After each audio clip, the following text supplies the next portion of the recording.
Hello बच्चों, आशा करता हूं आप सब लोग बहुत बढ़िया होंगे और मन लगा के पढ़ाई कर रहे होंगे। जैव अणु के पार्ट 4 में बच्चों आप सब लोगों का बहुत बहुत स्वागत है। जैसा कि आपको मालूम होगा बच्चों, हम लोग अमीनो एसिड्स और प्रोटीन्स, हम लोग जैव अणु के अंदर प्रोटीन्स की बात कर चुके हैं। तो आज हम एक नया जैव अणु चालू करेंगे, यानी कार्बोहाइड्रेट्स। तो आज हम किसकी बात करेंगे बच्चों? आज हम बात करेंगे कार्बोहाइड्रेट्स की। अब सबसे पहली चीज बच्चों, यहां पर मैं किसकी बात करने वाला हूं? कार्बोहाइड्रेट्स। ठीक है ना। अब उदाहरण के दौर पे हम बात करें बच्चों, तो कार्बोहाइड्रेट्स क्या होते हैं? जब हम उदाहरण की बात करें तो क्या है कार्बोहाइड्रेट्स? हाँ, glucose, fructose, sucrose, lactose, maltose, starch, glycogen, cellulose, ये सब क्या है? कार्बोहाइड्रेट्स हैं। तो क्या है कार्बोहाइड्रेट्स? रासायनिक रूप से क्या है ये कार्बोहाइड्रेट्स? तो पहली चीज आपको मालूम होनी चाहिए, अगर हम ये कहते हैं कि सर ये ऐसे कार्बनिक यौगिक हैं जो कार्बन, हाइड्रोजन और ऑक्सीजन से बने हैं, तो ये तो हर कार्बनिक पदार्थ होता है। हर कार्बनिक यौगिक में कार्बन, हाइड्रोजन और ऑक्सीजन होता है। तो कार्बोहाइड्रेट्स को आप कैसे परिभाषित करेंगे? कैसे हैं कार्बोहाइड्रेट्स? तो अगर मैं एक ग्लूकोज या फ्रक्टोज की बात करूं बच्चों, ठीक है, आपको इतना तो मालूम होगा कि ग्लूकोज जो है बच्चों वो एक 6 कार्बन शर्करा है, C6H12O6। और आपको मालूम होगा फ्रक्टोज भी एक 6 कार्बन शर्करा होती है बच्चों, C6H12O6, है ना। और हमें मालूम है ग्लूकोज और फ्रक्टोज क्या होते हैं? कार्बोहाइड्रेट्स। जब आप ग्लूकोज और फ्रक्टोज की हम संरचना बनाते हैं ना बच्चों, तो आपने देखा होगा उसमें कई सारे OH समूह होते हैं। ठीक है, ग्लूकोज हो, फ्रक्टोज हो, कोई भी कार्बोहाइड्रेट की संरचना बनाओ, उसमें कई सारे क्या होते हैं? OH समूह। और कई सारे OH समूह के साथ ग्लूकोज के अंदर एक एल्डिहाइड समूह होता है। ठीक है, ग्लूकोज के अंदर क्रियात्मक समूह क्या होता है? एल्डिहाइड। फ्रक्टोज में क्रियात्मक समूह क्या होता है? कीटोन। ठीक है, ग्लूकोज और फ्रक्टोज दोनों में कई सारे OH समूह तो होंगे, उसके अलावा ग्लूकोज का क्रियात्मक समूह क्या होगा बच्चों? Aldehyde, CHO। और फ्रक्टोज का क्रियात्मक समूह क्या होगा? कीटोन। यह मैं आपको अभी इसलिए बता रहा हूं ताकि हम परिभाषा समझ सकें कि कार्बोहाइड्रेट्स क्या होते हैं। तो सभी कार्बोहाइड्रेट्स, ग्लूकोज और फ्रक्टोज नहीं, कोई भी कार्बोहाइड्रेट, सुक्रोज ले लो, लैक्टोज ले लो, माल्टोज ले लो, स्टार्च ले लो, सेल्यूलोज, कोई भी कार्बोहाइड्रेट आप ले लो, सभी कार्बोहाइड्रेट्स में कई सारे OH समूह होंगे। कई सारे OH मतलब पॉलीहाइड्रोक्सी। और पॉलीहाइड्रोक्सी के साथ या तो एल्डिहाइड होगा या कीटोन समूह होगा। सब में कई सारे OH समूह तो होंगे बच्चों, उसके साथ या तो एल्डिहाइड समूह और या कीटोन समूह होगा। तो अब मुझे यदि कार्बोहाइड्रेट्स को परिभाषित करना हो तो मैं क्या कहूंगा? कार्बोहाइड्रेट्स जो हैं वो पॉलीहाइड्रोक्सी एल्डिहाइड्स या पॉलीहाइड्रोक्सी कीटोन्स होते हैं। तो रासायनिक रूप से क्या होते हैं कार्बोहाइड्रेट्स? पॉलीहाइड्रोक्सी। कई सारे OH समूह होंगे बच्चों, पॉलीहाइड्रोक्सी एल्डिहाइड्स अथवा पॉलीहाइड्रोक्सी कीटोन्स, या उनसे व्युत्पन्न होने वाले पदार्थ, अथवा उनसे व्युत्पन्न होने वाले पदार्थों को कार्बोहाइड्रेट्स कहा जाता है। ठीक है बच्चों, तो जब हम कार्बोहाइड्रेट्स की बात कर रहे हैं तो कार्बोहाइड्रेट्स की परिभाषा क्या हो गई बच्चों? मैंने आपको बताया कार्बोहाइड्रेट जो हैं वो पॉलीहाइड्रोक्सी एल्डिहाइड्स या पॉलीहाइड्रोक्सी कीटोन्स हैं। कई सारे OH समूह उनमें होंगे, या तो एल्डिहाइड समूह होगा या कीटोन समूह होगा, और या उनसे व्युत्पन्न होने वाले पदार्थों को कहेंगे कार्बोहाइड्रेट्स। ठीक है, अब ये तो हमने देख लिया कि कार्बोहाइड्रेट्स होते क्या हैं। उनमें कई सारे OH समूह होंगे, एल्डिहाइड होगा या कीटोन होगा, या उनसे व्युत्पन्न होने वाले पदार्थों को कार्बोहाइड्रेट्स कहेंगे। ठीक है, अब करेंगे क्या, कार्बोहाइड्रेट्स का काम क्या होगा। देखो बच्चों, हमने प्रोटीन्स पढ़ा था, तो प्रोटीन्स क्या करते हैं, प्रोटीन्स जो हैं वो वृद्धि और मरम्मत में काम करते हैं। प्रोटीन्स को हम क्या कहते हैं, शरीर के बिल्डिंग ब्लॉक्स। प्रोटीन्स को हम शरीर के बिल्डिंग ब्लॉक्स कहते हैं। इसका मतलब प्रोटीन्स का जो कार्य है वो वृद्धि में है, विकास में है, मरम्मत में है। तो वृद्धि, विकास और मरम्मत में कौन काम करता है बच्चों, प्रोटीन्स। तो कार्बोहाइड्रेट्स क्या काम करेंगे, कार्बोहाइड्रेट्स का प्रमुख काम ऊर्जा देना है। तो एक चीज याद रखिएगा बच्चों, जब हम प्रोटीन्स की बात करते हैं ना, एक सेकेंड, तो प्रोटीन्स में यहां पर मैं लिख देता हूं, प्रोटीन का विशेष कार्य क्या है। तो प्रोटीन्स को हम शरीर के क्या कहते हैं बच्चों, बिल्डिंग ब्लॉक्स। प्रोटीन्स को हम क्या कहते हैं, शरीर के बिल्डिंग ब्लॉक्स, क्योंकि वो किस में काम करते हैं बच्चों, वृद्धि में, विकास में और मरम्मत में कार्य करेंगे, है ना। मरम्मत, वृद्धि, विकास में कार्य करेंगे। और अलग अलग प्रकार के प्रोटीन्स अपन ने देखे थे, एंजाइम्स अलग काम करेंगी, प्रतिरक्षा में इम्यून एंटीबॉडीज काम करेंगी, स्थानांतरण में हीमोग्लोबिन काम करेगा, वो सब ठीक है। तो प्रोटीन्स का प्रमुख कार्य क्या होता है, बिल्डिंग ब्लॉक्स या वृद्धि, विकास और मरम्मत में। फिर एक चीज आपको यहां पर और याद रखनी है बच्चों, जो सर्वाधिक मात्रा का प्रोटीन है, सर्वाधिक मात्रा का प्रोटीन जो जैव मंडल में पाया जाता है, ठीक है, पूरे जैव मंडल में सर्वाधिक मात्रा का जो प्रोटीन पाया जाता है वो क्या होता है बच्चों, रुबिस्को। और ये किस में मिलता है, पादपों में। पादपों में प्रकाश संश्लेषण होता है बच्चों। तो पादपों में जो प्रकाश संश्लेषण होता है उसमें काम करने वाला प्रोटीन कौन सा है, रुबिस्को। और ये पूरे जैव मंडल में सर्वाधिक मात्रा का प्रोटीन है बिल्कुल। लेकिन ये तो पादपों में होगा, जंतु में तो है नहीं। तो जंतुओं में सर्वाधिक मात्रा में कौन सा प्रोटीन पाया जाता है, कोलेजन। तो ये दो बिंदु याद रखिएगा बच्चों, जंतुओं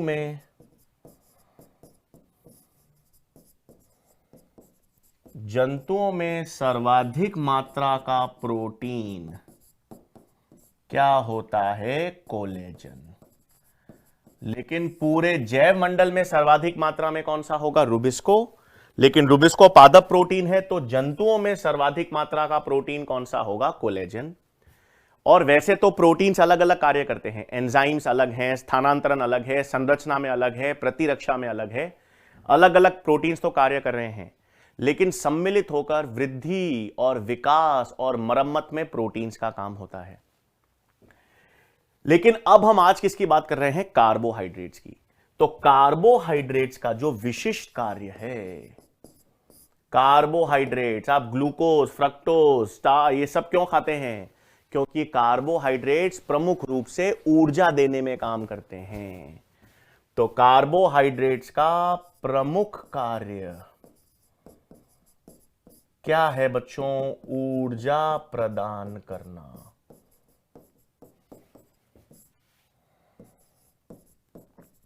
कार्बोहाइड्रेट्स का प्रमुख कार्य क्या होता है, ऊर्जा प्रदान करना।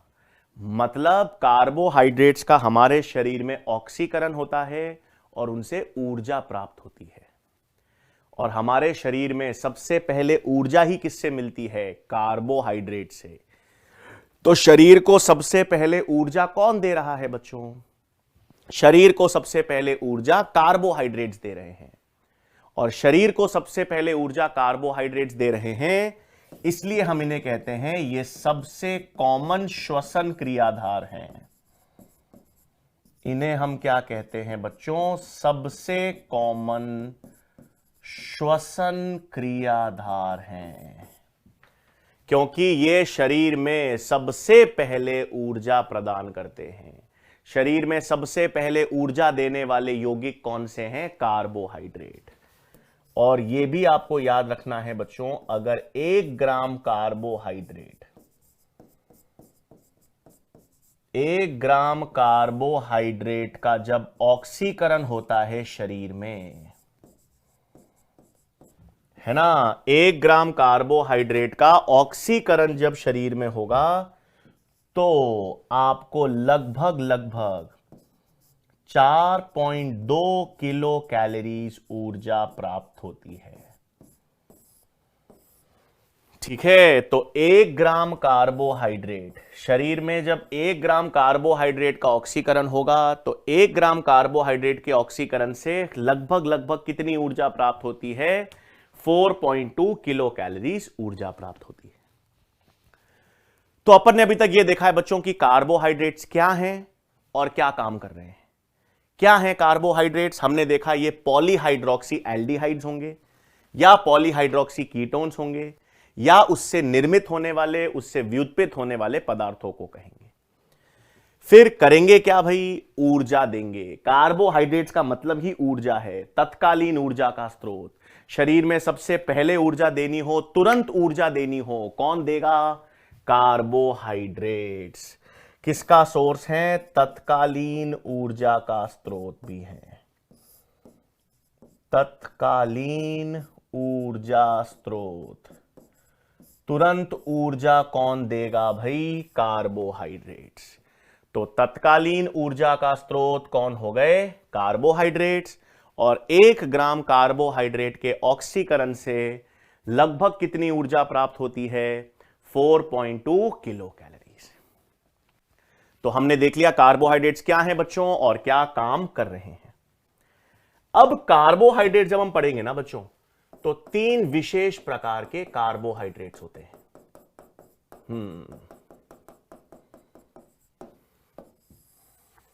कार्बोहाइड्रेट्स की बात कर रहे हैं तो 3 विशेष प्रकार के कार्बोहाइड्रेट्स अपन पढ़ रहे हैं। कौन कौन से पढ़ेंगे बच्चों? ध्यान देंगे यहां पर।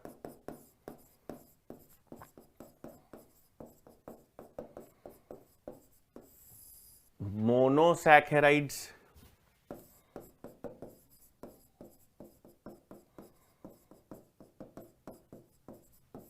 ओलिगोसैकेराइड्स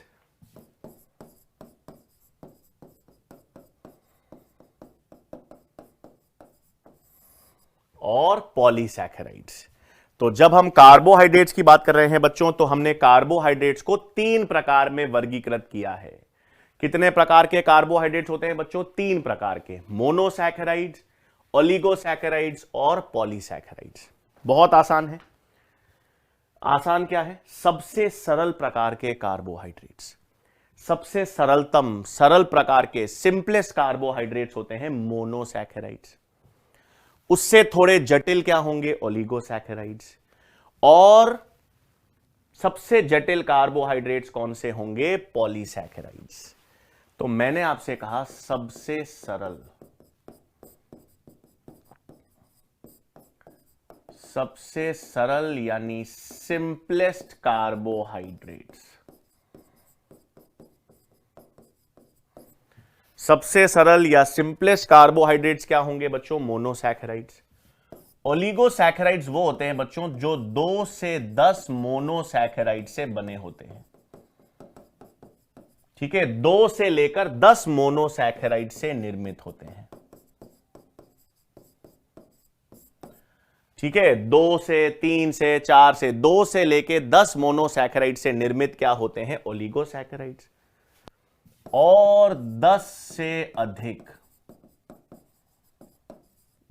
से अधिक मोनोसैकेराइड से निर्मित यानी सबसे जटिल कार्बोहाइड्रेट्स।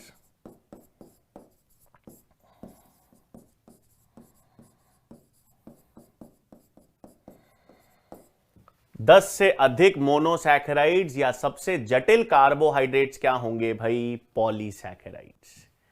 ठीक है, तो हमने कार्बोहाइड्रेट्स को कितने प्रकार में विभेदित किया है बच्चों? हम लोग 3 प्रकार के कार्बोहाइड्रेट्स की बात करेंगे। कौन कौन से 3 प्रकार के कार्बोहाइड्रेट्स की हम बात करेंगे? मोनोसैकेराइड्स, ओलिगोसैकेराइड्स और पॉलीसैकेराइड्स। मोनो का मतलब ही एक है, मोनो का मतलब एक, ओलिगो का मतलब होता है कुछ, ओलिगो का मतलब क्या होता है? कुछ, यानी 2 से 10, और पॉली मतलब कई सारे। तो सबसे सरलतम कार्बोहाइड्रेट्स हो गए मोनोसैकेराइड्स और सबसे जटिल हो गए पॉलीसैकेराइड्स। अब एक इंटरेस्टिंग चीज, मोनोसैकेराइड जो होते हैं, सुन लेना, मोनोसैकेराइड सबसे सरलतम तो होंगे, हम पढ़ेंगे आगे कि एक तो ये जल में घुलनशील होंगे बच्चों, एक तो ये जल में घुलनशील होंगे और दूसरा स्वाद में मीठे होते हैं, और स्वाद में मीठे होते हैं इसलिए इनको शक्करा या शुगर्स कहेंगे। तो मोनोसैकेराइड्स जल में घुलनशील हैं, स्वाद में मीठे हैं, शुगर्स। ओलिगोसैकेराइड्स भी हम देखेंगे, चलो आगे। और पॉलीसैकेराइड्स जो हैं वो जल में कम घुलनशील होते हैं,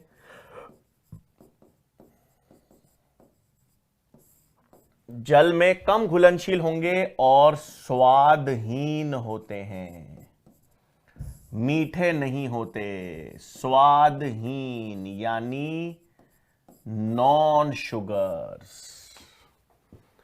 समझ रहे हो? तो सबसे सरलतम कार्बोहाइड्रेट, सबसे सिंपलेस्ट कार्बोहाइड्रेट्स कौन से हैं बच्चों? मोनोसैकेराइड्स। अभी अपन विस्तार में पढ़ेंगे इसके बारे में।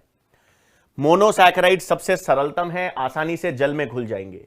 आपने देखा होगा ग्लूकोज और फ्रक्टोज आसानी से जल में घुल जाते हैं और उनको टेस्ट करो तो स्वाद में मीठे होते हैं, ये मोनोसैकेराइड्स। स्टार्च है, सेल्यूलोज है, ग्लाइकोजन है, ये जल में आसानी से नहीं घुलते, जल में मुश्किल से घुलते हैं और इनका कोई मीठा स्वाद नहीं होता, ये स्वादहीन है यानी नॉन शुगर्स हैं। तो वो क्या होंगे? पॉलीसैकेराइड्स। इसका मतलब बच्चों जैसे जैसे अपन मोनोसैकेराइड से पॉलीसैकेराइड्स की तरफ गति कर रहे हैं, ठीक है, जैसे जैसे मोनोसैकेराइड से पॉलीसैकेराइड्स की तरफ जा रहे हो, जल में घुलनशीलता कम होती जा रही है ना, जल में घुलनशीलता कम होती जा रही है। कैसे? मोनोसैकेराइड्स तो फटाफट जल में घुल जाते हैं, आसानी से जल में घुल जाते हैं, ग्लूकोज आसानी से जल में घुल जाता है, फ्रक्टोज आसानी से जल में घुल जाता है।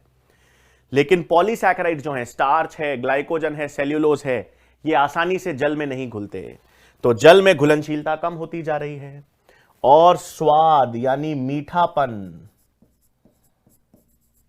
स्वाद यानी मीठापन भी कम होता जा रहा है ना। भाई सबसे मीठे कौन से होंगे? मोनोसैकेराइड्स। थोड़े कम मीठे कौन से होंगे? ओलिगोसैकेराइड्स, इसके बारे में भी पढ़ेंगे। और जो बिल्कुल मीठे नहीं हैं, बिल्कुल स्वादहीन हैं, वो पॉलीसैकेराइड्स। इसलिए पॉलीसैकेराइड्स को हम क्या कहते हैं? Non sugars. ठीक है, तो इससे एक और चीज समझ आ गई ना बच्चों, हर शर्करा तो कार्बोहाइड्रेट होती है, हर शर्करा, हर शुगर जो है, मोनोसैकेराइड्स में हम शुगर पढ़ेंगे, ओलिगोसैकेराइड्स में शुगर पढ़ेंगे, तो सारी शर्करा, सारी शुगर्स तो कार्बोहाइड्रेट्स में आएंगी, लेकिन सभी कार्बोहाइड्रेट्स शर्करा नहीं होते।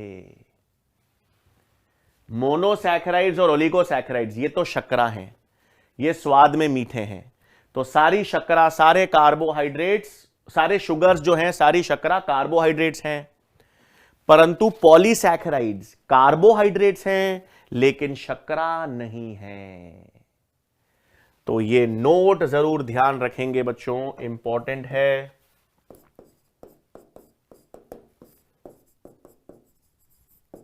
सभी शर्करा यानी सभी शुगर्स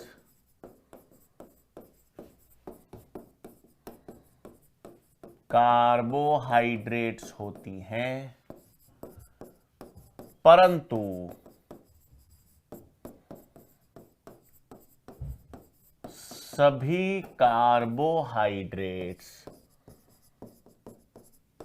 शुगर्स नहीं होते।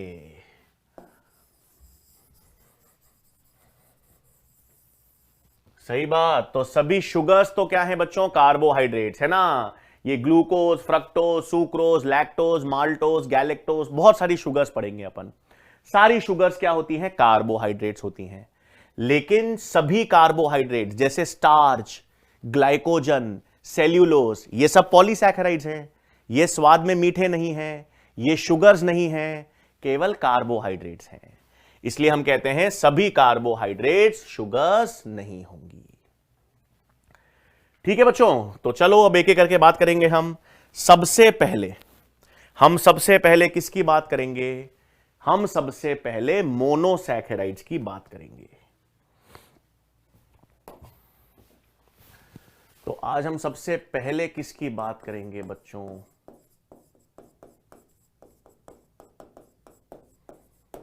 मोनोसैकेराइड्स की। तो सबसे पहले हम किसकी बात करेंगे? मोनोसैकेराइड्स। क्या क्या मालूम है बच्चों मोनोसैकेराइड्स के बारे में? हमें मालूम है सबसे सरल कार्बोहाइड्रेट्स हैं। मोनोसैकेराइड्स के बारे में पहला लक्षण क्या मालूम हो गया बच्चों? कि ये सबसे सरल कार्बोहाइड्रेट्स हैं। सबसे सरल कार्बोहाइड्रेट्स तो हैं, उसके अतिरिक्त सबसे सरल कार्बोहाइड्रेट्स का मतलब यह है कि इनका जल अपघटन नहीं हो सकता, इनको आप और नहीं तोड़ सकते, इनका जल अपघटन नहीं किया जा सकता। अरे भाई, जब सबसे सिंपलेस्ट हैं, सबसे छोटे हैं, सबसे सरलतम कार्बोहाइड्रेट्स हैं, इसका मतलब है इनको आप आगे और तोड़ नहीं सकते, इनके और टुकड़े नहीं कर सकते, क्योंकि ये सबसे छोटे सबसे सरल कार्बोहाइड्रेट्स हैं, तो इनका जल अपघटन नहीं किया जा सकता, पहली चीज। फिर दूसरा लक्षण हमने देखा कि ये जल में घुलनशील होते हैं। क्या होंगे बच्चों? जल में आसानी से घुलनशील होंगे एवं स्वाद में मीठे होंगे।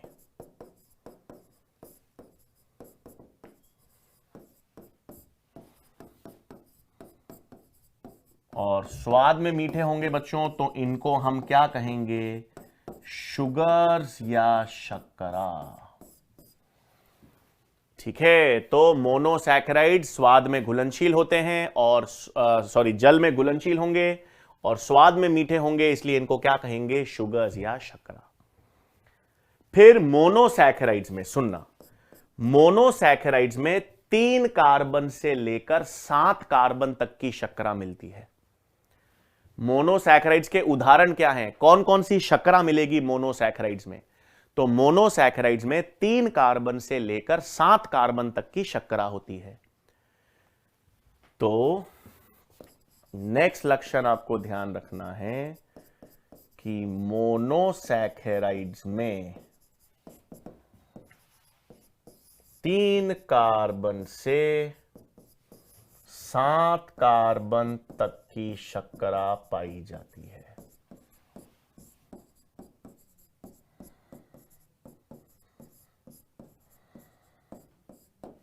तो मोनोसैकेराइड्स में 3 कार्बन से 7 कार्बन तक की शर्करा पाई जाएगी। अभी अपन देखेंगे, मतलब 2 कार्बन या 1 कार्बन की शर्करा नहीं होती बच्चों, 3 कार्बन से लेकर 7 कार्बन तक की शर्करा कहां पे पाई जाएगी? मोनोसैकेराइड्स में। और इनका सूत्र होगा CnH2nOn।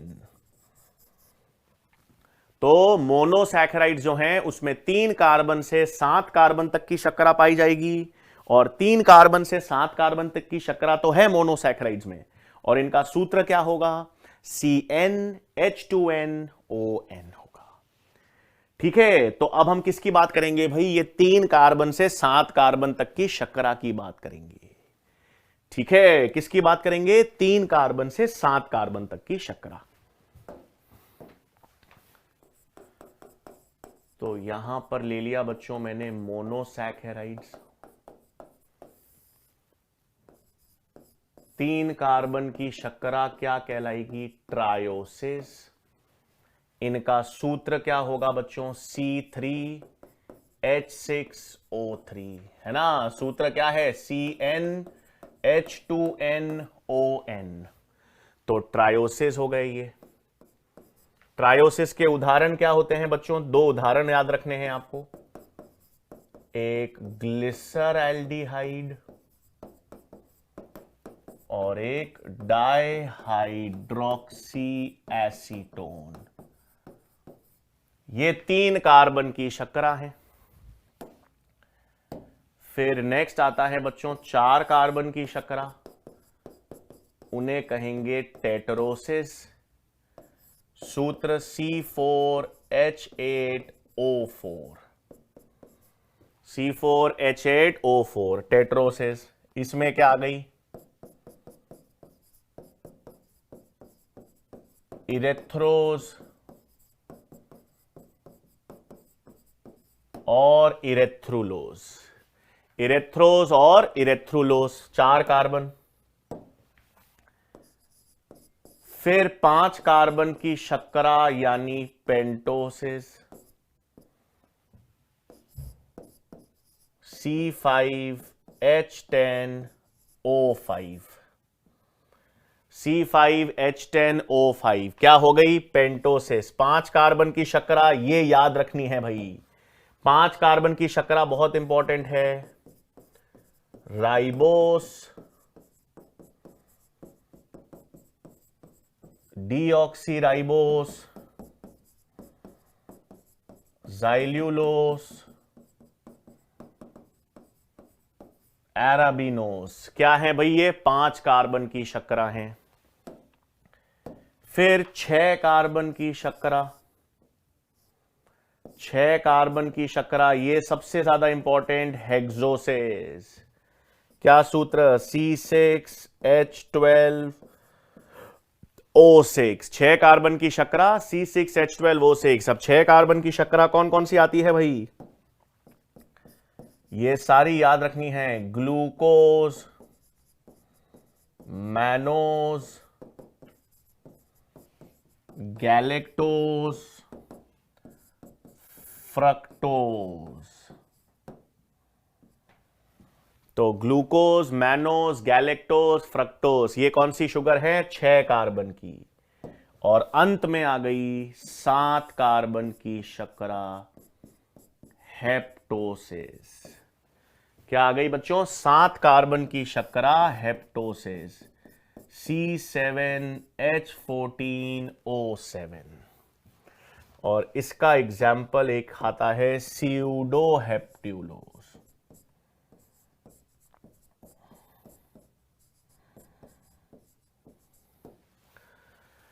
ठीक है बच्चों, तो हमने किसकी बात की? हम मोनोसैकेराइड्स की बात कर रहे थे। मैंने आपसे कहा मोनोसैकेराइड्स जो हैं, मोनोसैकेराइड्स में 3 कार्बन से लेकर 7 कार्बन तक की शर्करा मिलती है। ठीक है, मोनोसैकेराइड्स में 3 कार्बन से लेकर 7 कार्बन तक की शर्करा मिलती है। ट्रायोसिस, टेट्रोसिस, पेंटोसिस, हेक्सोसिस, हेप्टोसिस, 3 कार्बन से लेकर 7 कार्बन तक की शर्करा है। और यहां पर मैंने उदाहरण बताए हैं आपको, ग्लिसरैल्डिहाइड, डाइहाइड्रोक्सी एसीटोन, 3 कार्बन, 4, 5, 6, 7। इंपॉर्टेंट याद रखना बच्चों, 5 कार्बन और 6 कार्बन की शर्करा है। सबसे महत्वपूर्ण शर्करा जो याद रखनी है वो 5 कार्बन और 6 कार्बन की है। ये तो मैंने उदाहरण लिख दिए। अब काम की चीज क्या है?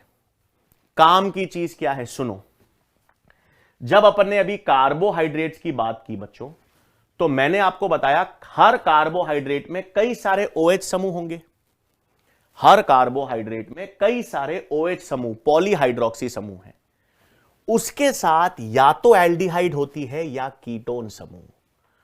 मतलब सारी शर्करा के अंदर कई सारे OH समूह तो होंगे, लेकिन उसके अतिरिक्त या तो एल्डिहाइड क्रियात्मक समूह होगा या कीटोन क्रियात्मक समूह होगा। एल्डिहाइड जिनमें क्रियात्मक समूह होगा उन शर्करा को एल्डोसिस कहेंगे। जिन शर्करा में एल्डिहाइड समूह उपस्थित होगा ना बच्चों, उनको एल्डोसिस शर्करा कहेंगे। और जिनमें कीटोन समूह उपस्थित होगा, जिन शर्करा में, उन शर्करा को कीटोसिस कहेंगे। ठीक है, तो ये याद रखनी इंपॉर्टेंट चीज है ना, एल्डोसिस और कीटोसिस। तो पहले मैं लिख दूं यहां पर, क्या लिख दूं बच्चों? इनमें याद रखना है आपको, शर्करा यानी शुगर्स,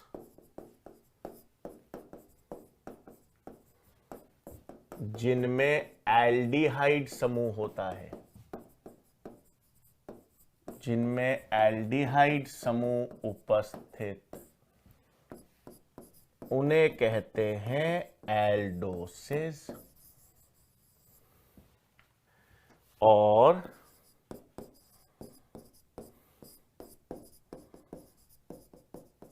शर्करा या शुगर्स जिनमें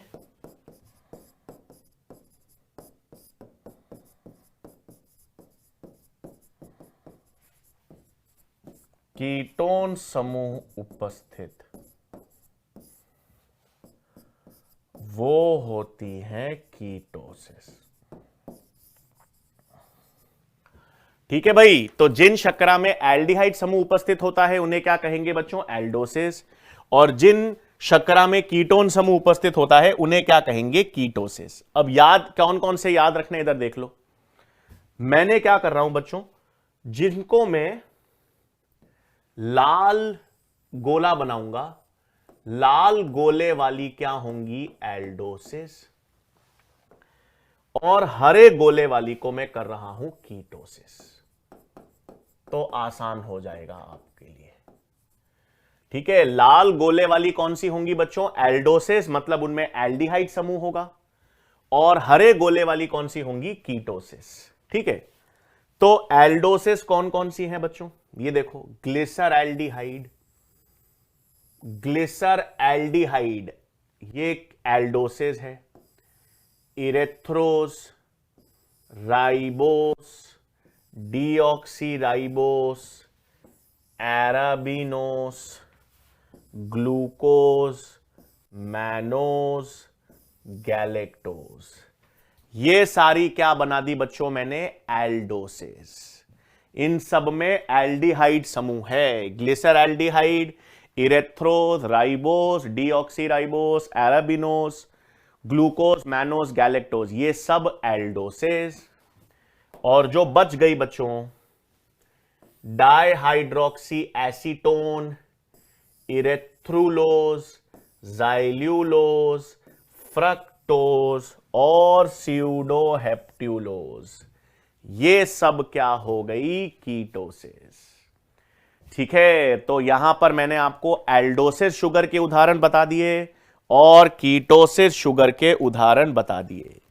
ठीक है, एल्डोसिस कौन सी हो गई और कीटोसिस कौन सी हो गई, ये ध्यान रखना है। फिर बता रहा हूं बच्चों, इसमें काम के मुख्य उदाहरण जो याद रखने हैं वो ये पेंटोसिस और हेक्सोसिस हैं। हमारे पास ज्यादा प्रश्न किन से आते हैं या प्रश्न किन से ही आएंगे? ये 5 कार्बन और 6 कार्बन शर्करा से। अब नेक्स्ट चीज क्या याद रखनी है, सुनो बच्चों।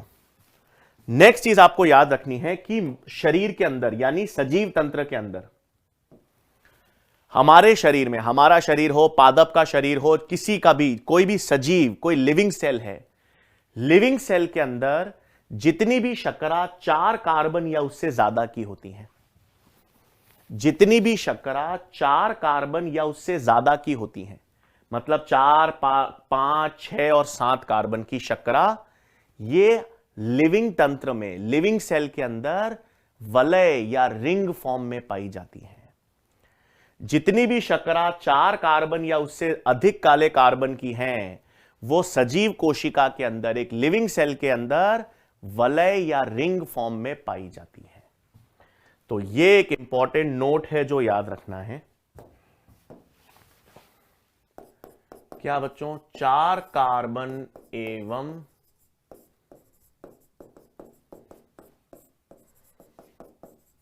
उससे अधिक की शर्करा, 4 कार्बन एवं उससे अधिक की शर्करा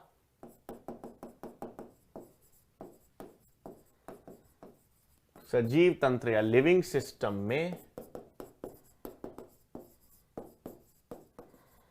रिंग फॉर्म में पाई जाती है। किस फॉर्म में पाई जाएगी बच्चों? रिंग फॉर्म में। मतलब 4 कार्बन, 5 कार्बन, 6 कार्बन, 7 कार्बन, ये सब शर्करा किस फॉर्म में पाई जाएंगी? रिंग फॉर्म में। तो इसमें देखो बच्चों, एनसीईआरटी में क्या क्या दे रखा है। एनसीईआरटी में आपको 5 कार्बन और 6 कार्बन की शर्करा याद रखनी है। तो मैंने यहां पर 5 कार्बन की शर्करा का स्ट्रक्चर, 5 कार्बन शर्करा, ribose,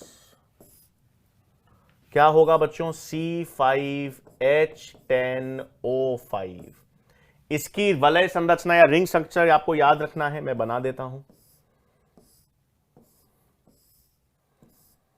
first carbon, second carbon, third carbon, fourth carbon, fifth carbon, H OH H OH H OH H। ये मैंने क्या बनाई है बच्चों, राइबोस का वलय संरचना बनाई है। राइबोस शर्करा होती है C5H10O5, इसमें 1 2 3 4 5 कार्बन है। ये राइबोस शर्करा की वलय संरचना या रिंग फॉर्म है। फिर राइबोस के अलावा आपको डीऑक्सी राइबोस की शर्करा भी पता होनी चाहिए। अब डीऑक्सी राइबोस को कैसे याद रखोगे बच्चों, डीऑक्सी राइबोस की फॉर्मूला होता है C5H10O4। हां, इसमें एक ऑक्सीजन कम हो जाता है और इसमें डीऑक्सी, डीऑक्सी का मतलब एक ऑक्सीजन कम होता है। कहां पर, दूसरे कार्बन पर। सेम संरचना बच्चों देखो, पहला कार्बन, दूसरा कार्बन, तीसरा कार्बन, चौथा कार्बन और पांचवा कार्बन। सेम संरचना बना रहा हूं ना, H OH H H OH H, सब सेम है। फर्क सिर्फ इतना सा, छोटा सा फर्क आएगा बच्चों। यहां पर दूसरे कार्बन पर OH था ना, यहां पर केवल H होगा, एक ऑक्सीजन कम हो जाएगा। दूसरे कार्बन पर एक ऑक्सीजन कम हो जाता है, दूसरे कार्बन पर एक ऑक्सीजन कम होता है। तो ये कौन सी संरचना बना दी, डीऑक्सीराइबोस। और ये कौन सी संरचना बना दी मैंने, राइबोस। तो आपको 5 कार्बन राइबोस और डीऑक्सीराइबोस जरूरी क्यों है, आगे अपन आरएनए पढ़ेंगे बच्चों, डीएनए और आरएनए। तो आरएनए में कौन सी शर्करा होती है, राइबोस। आरएनए में कौन सी शर्करा होती है, राइबोस। और डीएनए में कौन सी शर्करा होती है, डीऑक्सीराइबोस। इसलिए इनकी संरचना आपको पता होनी चाहिए। तो राइबोस और डीऑक्सीराइबोस की वलय या रिंग स्ट्रक्चर मैंने आपको बता दिया 5 कार्बन शर्करा का। अब 5 कार्बन शर्करा के बाद आपको क्या ध्यान में रखना है, 6 कार्बन शर्करा। ठीक है, ये के बाद आपको क्या ध्यान रखना है, 6 कार्बन शर्करा। तो 6 कार्बन शुगर, और इसका सबसे कॉमन एग्जाम्पल है ग्लूकोज, C6H12O6। ठीक है बच्चों, ये ग्लूकोज है। ग्लूकोज की वलय संरचना आपको याद रखनी है, बनाए ring form, 1 2 3 4 5 6 H OH OH OH H H OH। ये मैंने क्या बनाया है बच्चों, ग्लूकोज की एक वलय या रिंग फॉर्म बनाया है। क्या बनाया है, ग्लूकोज का मैंने बच्चों एक रिंग फॉर्म का स्ट्रक्चर बनाया है। ग्लूकोज का एक लंबी श्रृंखला वाला स्ट्रक्चर भी होता है, 1 2 3 4 5 6। इसमें 1 2 3 4 5 6। इसमें फर्स्ट कार्बन पर कौन सा समूह होता है, एल्डिहाइड, याद रखना है। जो 6 कार्बन की ग्लूकोज होती है ना बच्चों, ये 6 कार्बन की वलय, इसमें पहले कार्बन पर क्या होता है, एल्डिहाइड समूह। पहले कार्बन पर क्या मिलेगा, एल्डिहाइड समूह। एक सेकेंड,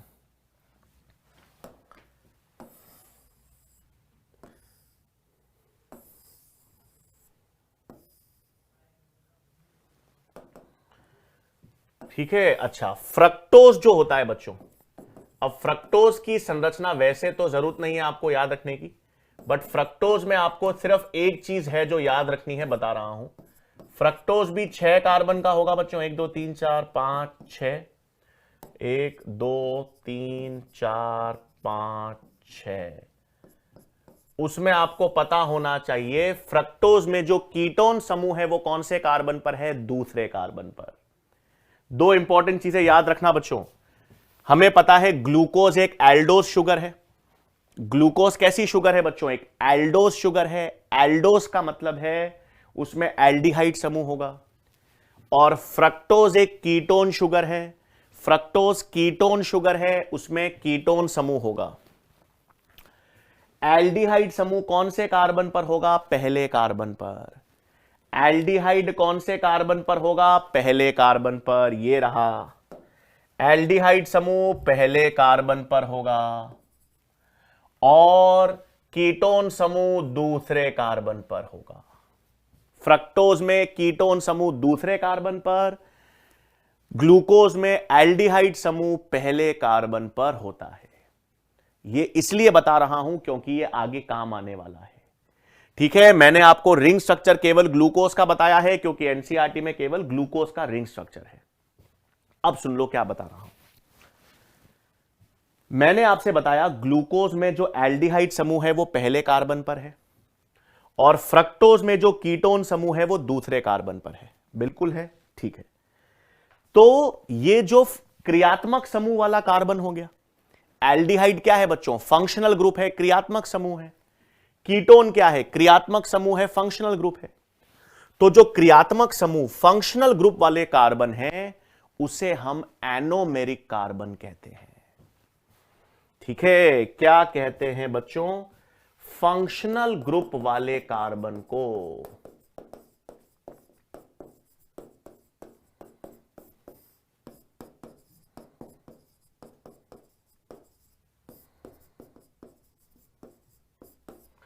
फंक्शनल ग्रुप या क्रियात्मक समूह वाले कार्बन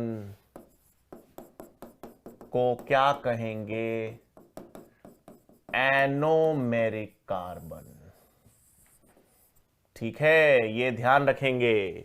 फंक्शनल ग्रुप क्रियात्मक समूह वाले कार्बन को क्या कहते हैं, एनोमेरिक कार्बन कहते हैं। तो आप मुझे बताओ बच्चों कि हमने ग्लूकोज और फ्रक्टोज की बात की। ग्लूकोज का एनोमेरिक कार्बन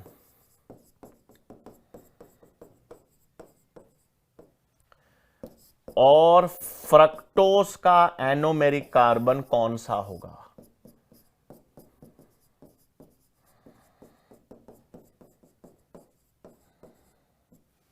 ग्लूकोज का एनोमेरिक कार्बन, फ्रक्टोज का एनोमेरिक कार्बन कौन सा होगा? इधर देखो, क्रियात्मक समूह फंक्शनल ग्रुप वाले कार्बन को क्या कहते हैं, एनोमेरिक कार्बन। फंक्शनल ग्रुप वाले कार्बन को क्या कहेंगे, एनोमेरिक कार्बन। ग्लूकोज में फंक्शनल ग्रुप क्रियात्मक समूह वाला कार्बन, एल्डिहाइड समूह वाला कौन सा है, फर्स्ट कार्बन। फ्रक्टोज में कीटोन समूह क्रियात्मक समूह वाला कार्बन कौन सा है, दूसरा कार्बन।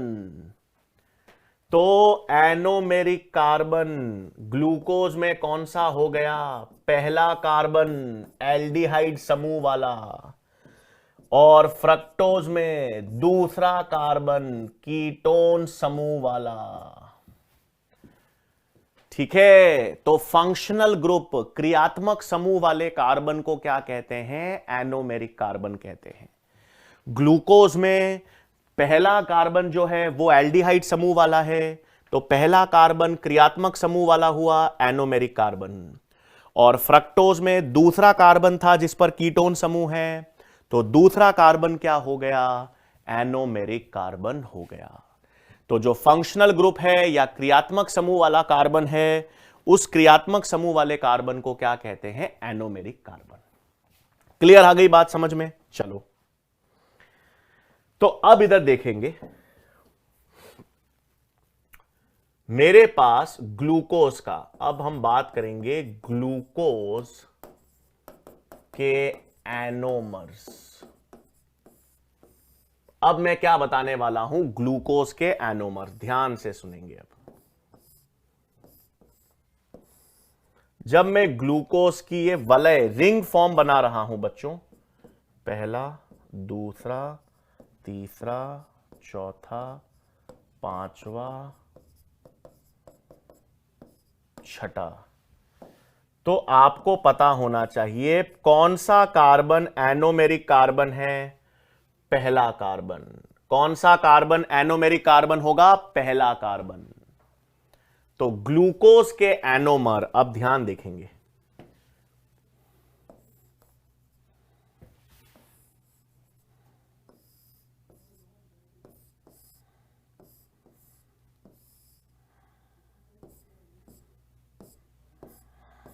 ठीक है, वापस वही 1 2 3 4 5 6। मैंने आपको यह बता दिया बच्चों कि ग्लूकोज का जो पहला कार्बन है वो एनोमेरिक कार्बन है। ग्लूकोज का जो पहला कार्बन है वो एनोमेरिक कार्बन है। तो पहला कार्बन एनोमेरिक कार्बन क्यों हो गया? पहला कार्बन एनोमेरिक कार्बन क्यों है? ये पहले कार्बन पर एल्डिहाइड समूह है, ये रहा। अब इस कार्बन पर H और OH की पोजीशन अगर मैं चेंज कर दूं, ठीक है ना, ये H और OH, आप बोलोगे सर CHO था एल्डिहाइड, यहां HOH कैसे आ गया? तो बच्चों पहला कार्बन पांचवें कार्बन से बॉन्ड बनाएगा। पहला कार्बन जो है वो पांचवें कार्बन से बॉन्ड बनाएगा, तभी तो वलय बनेगा। तो पांचवें कार्बन का H जो है वो इसके साथ जुड़ जाएगा, तो H और OH हो जाएंगे। ठीक है, ये तो आप इतना समझ ही गए होंगे कि ये रिंग फॉर्म है। तो पहले कार्बन पर H और OH की पोजीशन चेंज कर दूं बच्चों। पहले कार्बन पर, एनोमेरिक कार्बन पर अगर H ऊपर है OH नीचे है तो ये अल्फा ग्लूकोज होगा। पहले कार्बन पर H ऊपर है OH नीचे है तो ये अल्फा ग्लूकोज। और अगर मैं इसको उल्टा कर दूं, OH ऊपर ले लूं H नीचे ले लूं, OH ऊपर ले लूं H नीचे ले लूं, तो बीटा ग्लूकोज। क्या फर्क है? पहले कार्बन पर यदि H ऊपर है और OH नीचे है तो ये अल्फा ग्लूकोज है, बाकी तो सब सेम रहेगा। H OH OH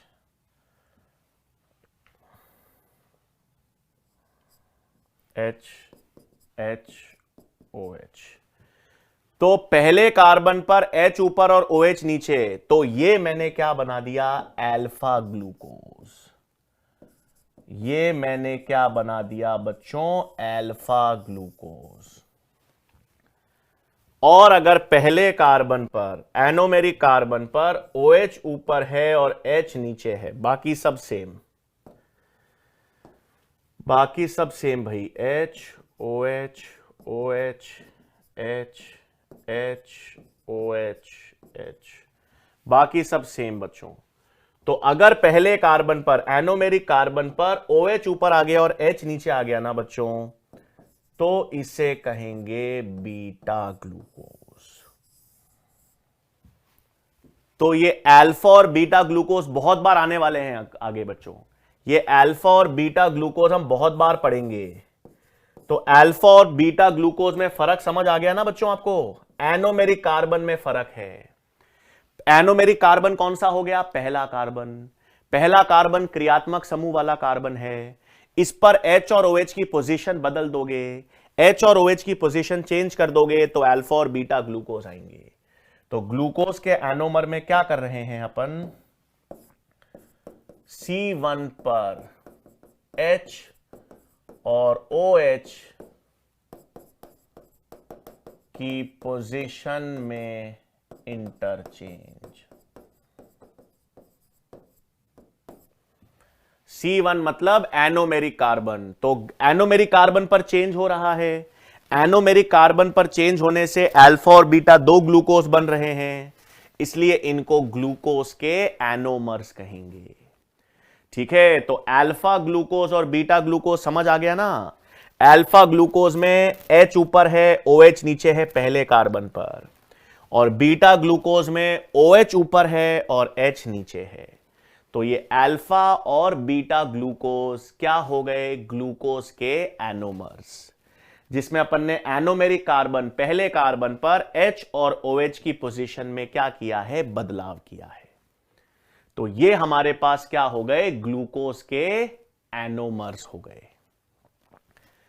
ठीक है बच्चों, तो ये अपन ने अल्फा और बीटा ग्लूकोज की बात कर ली बच्चों।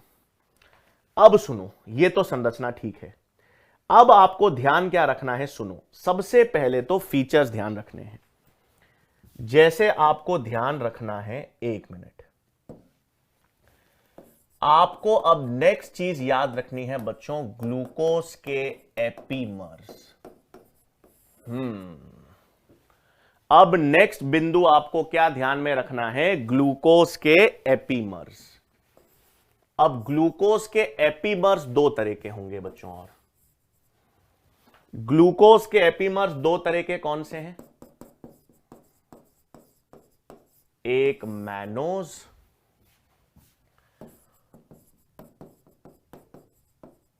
और एक गैलेक्टोज। ग्लूकोज का स्ट्रक्चर याद करो।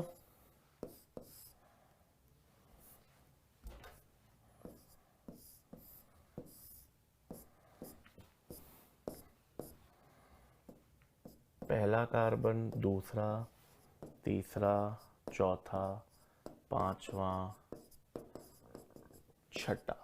ठीक है, ये रहा H OH H H OH H। Glucose में दूसरा जब था ना बच्चों, ग्लूकोज में दूसरा कार्बन जो था उस पर H ऊपर था और OH नीचे था ये। अब अगर मैं इसको इंटरचेंज कर दूं, C2 पर H एंड OH इंटरचेंज कर दो भाई। OH ऊपर, H नीचे।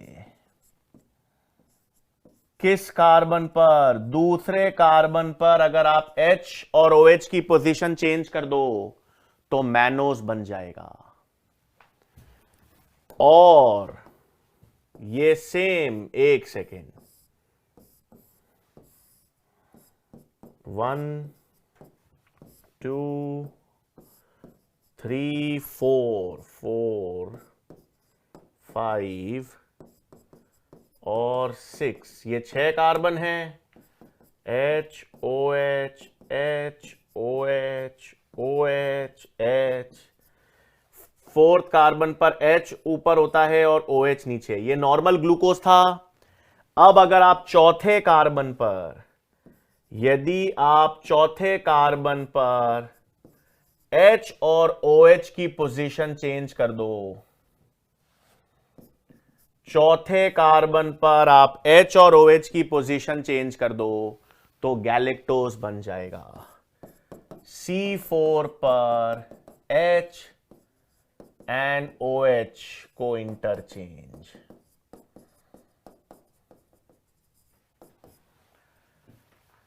तो ग्लूकोज के दो एपीमर, देखो बच्चों क्या था, आप समझो। यहां पर मैंने ग्लूकोज की संरचना बनाई थी आपके लिए। ये रही ग्लूकोज, ये ग्लूकोज था। सबसे पहले मैंने आपको बताया ग्लूकोज का जो ये पहला कार्बन है, सुनना, ये ग्लूकोज का जो पहला कार्बन है ये एनोमेरिक कार्बन बता दिया मैंने। ग्लूकोज का पहला कार्बन कैसा कार्बन है, एनोमेरिक कार्बन। क्यों है एनोमेरिक कार्बन? पहला कार्बन एनोमेरिक कार्बन है क्योंकि यह फंक्शनल ग्रुप वाला कार्बन है, एल्डिहाइड समूह वाला। इस पर आप H और OH की पोजीशन चेंज करोगे तो अल्फा और बीटा ग्लूकोज मिलेंगे। पहले कार्बन पर यदि आप H और OH की पोजीशन चेंज कर दोगे, पहले कार्बन पर H और OH की पोजीशन बदल दी तो अल्फा और बीटा ग्लूकोज के दो एनोमर मिलेंगे। ठीक है, यह बता दिया मैंने। फिर अब मैं आपसे कह रहा हूं ये ग्लूकोज का जो दूसरा और चौथा कार्बन है, दूसरा और चौथा कार्बन एपीमेरिक कार्बन है। दूसरा और चौथा एपीमेरिक कार्बन है क्योंकि दूसरे कार्बन पर आपने OH ऊपर ले लिया और H नीचे ले लिया तो मैनोज बन जाएगा। और चौथे कार्बन पर आपने H और OH चेंज कर दिया तो गैलेक्टोज बन जाएगा। दूसरे कार्बन पर आपने H और OH को चेंज कर दिया तो मैनोस, चौथे कार्बन पर H और OH को चेंज कर दिया तो गैलेक्टोज। ये बताया है। अब देखो बच्चों, ये बायोलॉजी में तो डिटेल में है नहीं, ये केमिस्ट्री के लक्षण है जो मैंने आपको बताए हैं, क्योंकि जैव अणु या बायोमोलिक्यूल्स का चैप्टर आपके केमिस्ट्री में भी है, और केमिस्ट्री में ये आपको मैनोज और गैलेक्टोज, ये एपीमर्स पता होने चाहिए। बायोलॉजी में तो इनकी संरचना कोई नहीं पूछता बच्चों, लेकिन केमिस्ट्री में भी आपको फायदा हो जाए इसलिए मैंने मैनोस और गैलेक्टोज भी आपको बता दिए हैं। ठीक है बच्चों, तो ग्लूकोज के एपीमर बता दिए और ग्लूकोज के एनोमर मैंने आपको बता दिए। अब एंड में क्या ध्यान में रखना है सुन लो। एंड में लक्षण याद रखने हैं, किस किस के सुन लेना। राइबोस के याद रखने हैं। राइबोस कहां कहां यूज होता है बच्चों, सुन लेना। Ribose RNA, FAD, NAD, ATP की संरचना में प्रयुक्त। ठीक है, राइबोस शर्करा जो है ना, राइबोस शर्करा कहां कहां यूज होगी बच्चों।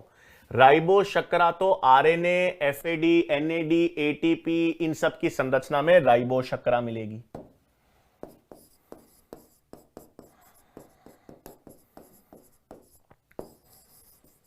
डीऑक्सीराइबोस शर्करा केवल कहां मिलेगी, डीएनए की संरचना में।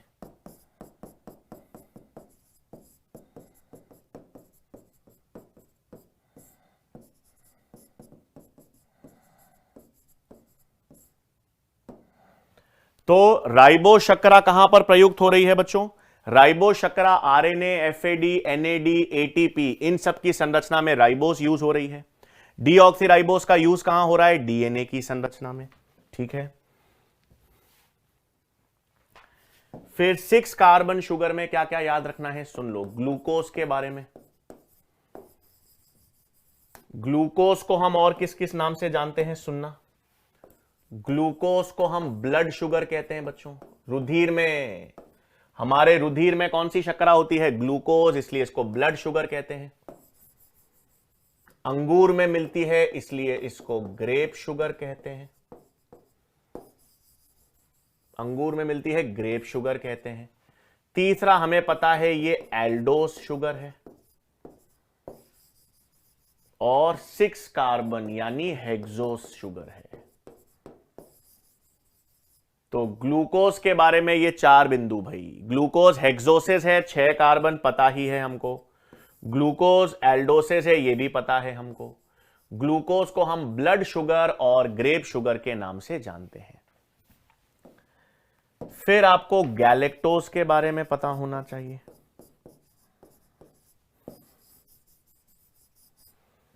तो गैलेक्टोज को बच्चों हम ब्रेन शुगर कहते हैं। सवाल आ जाए किसको ब्रेन शुगर कहते हो, तो गैलेक्टोज को। क्यों बच्चों, हम आगे पढ़ेंगे। जो हमारा मस्तिष्क है, ब्रेन है, हमारे मस्तिष्क के अंदर जो ढांचा होता है मस्तिष्क का, मस्तिष्क के अंदर कुछ वसा पाए जाते हैं, आगे बताऊंगा। तो हमारे मस्तिष्क या ब्रेन के अंदर कुछ वसा पाए जाते हैं बच्चों, और वो वसा के अंदर भी एक शर्करा जुड़ी होती है, गैलेक्टोज। तो ब्रेन की संरचना जब होती है ना, हमारे मस्तिष्क की संरचना, उसकी संरचना को निर्मित करने में गैलेक्टोज शर्करा काम करती है। इसीलिए हम गैलेक्टोज को ब्रेन शुगर भी कहते हैं। और फिर आपको फ्रक्टोज से संबंधित लक्षण पता होने चाहिए। फ्रक्टोज से संबंधित क्या क्या चीजें, एक तो हम फ्रक्टोज को फ्रूट शुगर, FF, फलों में जो शर्करा होती है वो कौन सी होती है, फ्रक्टोज। फलों में कौन सी शर्करा होती है, फ्रक्टोज। और प्राकृतिक रूप से सबसे मीठी शर्करा फ्रक्टोज ही है। प्राकृतिक रूप से सबसे मीठी शर्करा फ्रक्टोज ही होती है, प्राकृतिक रूप से। ये कृत्रिम रूप से आती है ना बच्चों, सैकरीन या ये शुगर फ्री आता है। ये जो डायबिटीज के पेशेंट्स होते हैं बच्चों, जो शुगर नहीं खा सकते, जो प्राकृतिक शुगर नहीं खा सकते तो उनको आर्टिफिशियल स्वीटनर देते हैं, मतलब ऐसे पदार्थ देते हैं जो केवल स्वाद में मीठे हैं, शक्करा नहीं है, जिनको सैकरीन कहते हैं। ठीक है, सब वो कहते हैं ना कृत्रिम रूप से सबसे मीठी चीज क्या होती है, सैकरीन, कृत्रिम रूप से होती है, लेकिन वो शक्करा नहीं है, वो कृत्रिम रूप से बनाई गई है। प्राकृतिक रूप से सबसे मीठी शक्करा कौन सी है, फ्रक्टोज। प्राकृतिक रूप से सबसे मीठी शक्करा फ्रक्टोज होती है, इसे फ्रूट शुगर भी कहते हैं, और यह प्राकृतिक रूप से मीठी शक्करा है। फिर ये एल्डोसिस नहीं है, ये क्या है, कीटोसिस। ये क्या है आपके पास, कीटोसिस। और हेक्सोसिस तो ये भी है। एनोमेरिक कार्बन इसका कीटोन होगा, दूसरा कार्बन इसका एनोमेरिक कार्बन है, और ग्लूकोज में पहला कार्बन एनोमेरिक कार्बन भी है। ठीक है बच्चों, तो ये हमने किसकी बात की है आज, मोनोसैकेराइड्स की। हमने कार्बोहाइड्रेट्स चालू करे थे बच्चों आज। कार्बोहाइड्रेट्स को अपन ने कार्बोहाइड्रेट्स की बात की। कार्बोहाइड्रेट्स को अपन ने 3 प्रकार में विभेदित किया था, मोनोसैकेराइड्स, ओलिगोसैकेराइड्स और पॉलीसैकेराइड्स। और उसमें से आज हमने मोनोसैकेराइड्स की बात की है।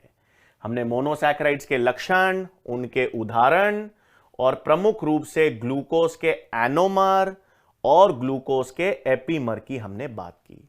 और जो प्रमुख लक्षण हैं वो हमने मोनोसैकेराइड्स के देख लिए बच्चों। तो मोनोसैकेराइड्स कंप्लीट हो गया है बच्चों। नेक्स्ट लेक्चर में फिर हम ओलिगोसैकेराइड्स और पॉलीसैकेराइड्स की बात करेंगे। इसी तरह से मन लगा के पढ़ते रहिए। नेक्स्ट लेक्चर में मुलाकात होगी। धन्यवाद।